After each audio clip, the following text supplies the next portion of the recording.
భగవద్గీత 2వ అధ్యాయం 9వ శ్లోకం.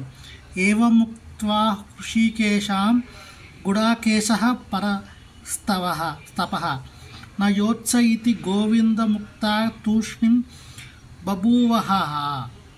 సంజయుడు ఇట్లా పలికాడు.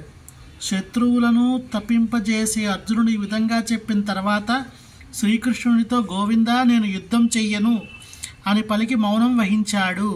అర్జునుడు యుద్ధం చేయబోవడం లేదని ప్రత్యామ్నాయంగా అతడు యుద్ధరంగాన్ని వీడి భిక్షాటన వృత్తిని చేపట్టబోతున్నాడని తెలుసుకున్న ధృతరాష్ట్రుడు ఎంతో ఆనందించి ఉండవచ్చును. కానీ అర్జునుడు తన శత్రువును సంహరించడానికి సమర్థుడని చెబుతూ సంజయుడు తిరిగి అతన్ని నిరుత్సాహపరిచాడు.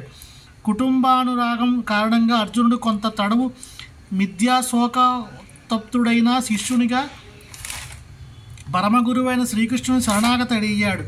వంశానురాగం వలన కలిగినట్టి మిథ్యాశోకం నుండి అతడు శీఘ్రమే బయటపడతాడని, పరిపూర్ణ ఆత్మానుభవ జ్ఞానంతో జ్ఞానవంతుడైన పిదప తప్పకుండా యుద్ధం చేస్తాడని ఇది సూచించింది. శ్రీకృష్ణునిచే అర్జునుడు జ్ఞాన వికాసాన్ని పొంది తుది వరకు పోరాడుతాడు కనుక ధృతరాష్ట్రుని ఆనందం భగ్నం కానున్నది. హరే కృష్ణ.